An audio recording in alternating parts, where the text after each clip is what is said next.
Colt model 1903. This particular one dating back to 1916. If you want to learn a little bit more about this, don't wander off. The Colt Model 1903 Pocket Hammerless is a .32 ACP designed by John Moses Browning. This pistol is hammer-fired despite the title Hammerless. The hammer is hidden from view under the rear of the slide. This allows the pistol to be carried and drawn from a pocket quickly without snagging. You will see the hammer in the disassembly portion of the video. Roughly 570,000 were made from 1903 to 1945. This one was manufactured in 1916. Some were issued to the United States Army and U.S. Air Force generals from World War II through the 1970s. Now, in addition to law enforcement of the period, many gangsters of the pre-World War II era also carried the Model 1903. A famous bank robber by the name of Willie Sutton had one when he was captured by police in Brooklyn on February 18, 1952. Al Capone kept a 1903 pocket hammerless in his coat pocket. Bonnie Parker herself was quite fond of the 1903, using one to break Clyde Barrow out of jail by smuggling it into jail by strapping it to her thigh. Famous bank robber John Dillinger was carrying the 1903 when he was shot by FBI agents outside the Biograph Theater on July 22, 1934.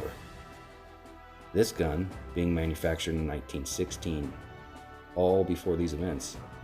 Quite interesting. If only you could tell its story. The 1903 Pocket Hammerless has a long and distinguished history.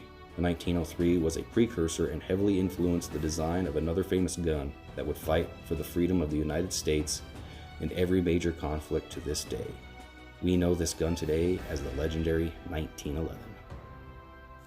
Okay, so as I said at the beginning of this video, this is a Colt model 1903, and this particular one was made in 1916.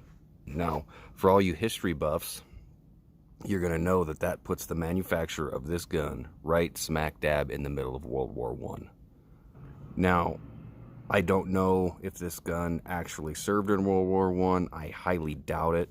I'm not sure what the standard issue firearm handgun was back then, but I highly doubt this particular one served in World War I, even if these were issued back then. But again, I have no way of actually knowing that. But anyway, it is quite a piece of history.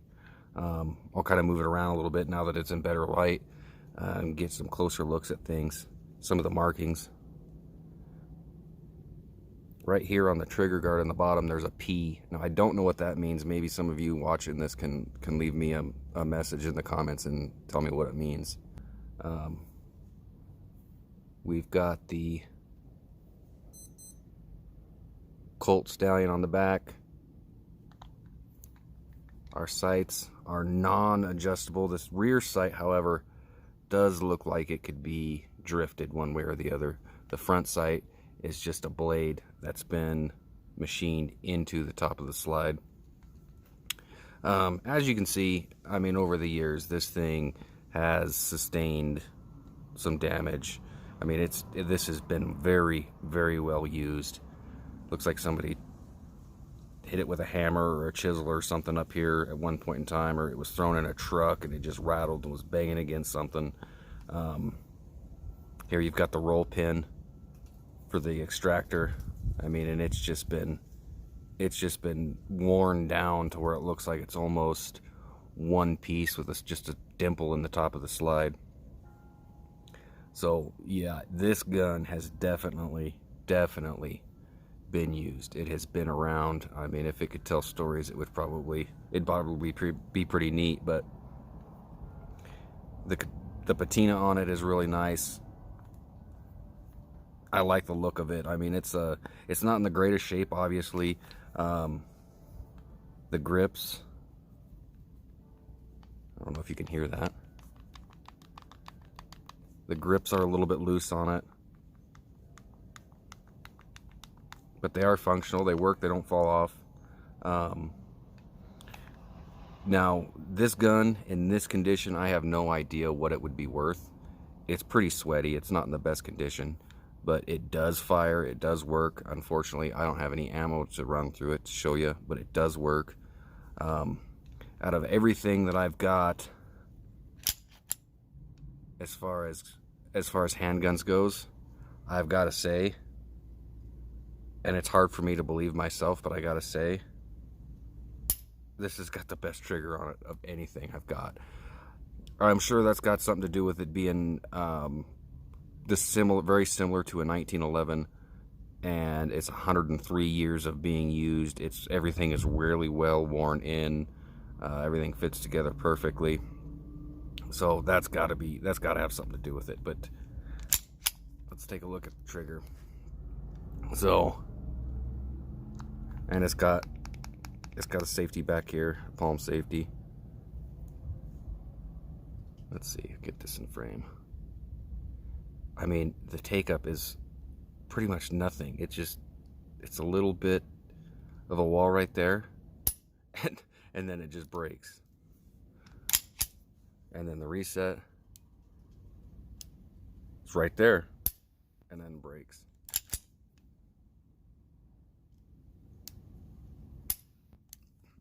I mean, literally, I'm amazed. This has the best trigger of anything that I own. This is a great little gun, great piece of history. I'm very fortunate to have it. We've got the caliber 32 Colt markings on the bottom of the magazine. Unfortunately, this is the only magazine that I've got for it. We've got another marking right here. See if I can get that in some good light. There we go. Again, I don't know what that one means. Maybe you can tell me in the comments. But as you can see, it's very smooth. It's very streamlined, even the back here, because of the internal hammer. Very snag resistant. I mean, you could easily put this in a pocket or a purse and pull it out, and it's not going to snag on anything. And this is over 100 years old. So they were building guns 100 years ago to be concealed and easily pulled out and snag resistant. Okay, so let's do the disassembly part of this. Make sure your trigger's already depressed. We're going to remove the magazine, and then we're going to pull the slide back until we get that line lined up with this part of the slide right here. So what I'm going to do is pull the slide back, and I'm going to lock it back to the rear with the slide stop right here and safety. Like that. Then I'm going to turn it over, hold it in my hand like this until I get that line all the way pulled back to the bottom of the front of the frame. Hold it, turn it over, and then rotate the barrel 180 degrees. Let the slide go forward a little ways. Hold it so it doesn't slam forward. Release the slide catch and pull the slide off. And here's our lower receiver.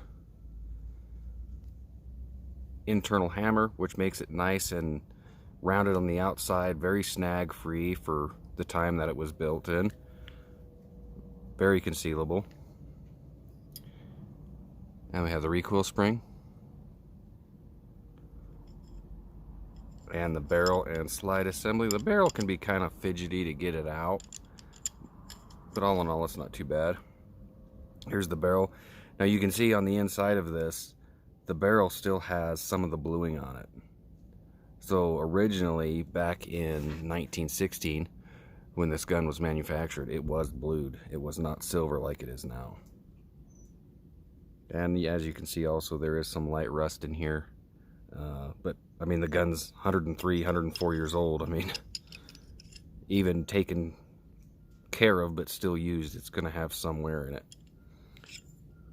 And then here's a look at the inside of the slide.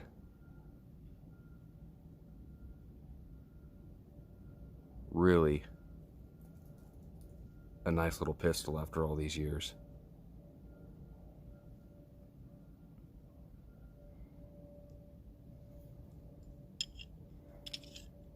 So, assembly is just the reverse. Put the barrel in, turn it to 180 degrees, We're going to put the recoil spring into the lower receiver, or the receiver I should say. There's a hole right there that it's going to sit down into. Just like that.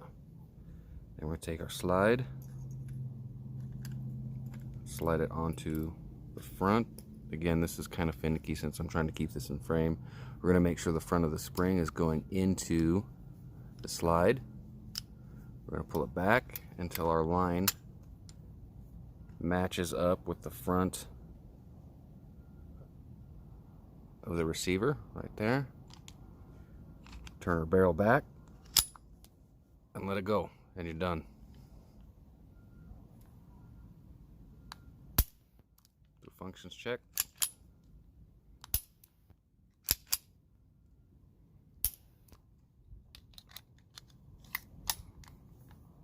And that's it on disassembly and reassembly.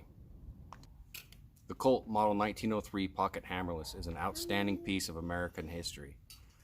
I hope you liked the video. Hit the like button. If you have any comments, leave them in the comment section down below.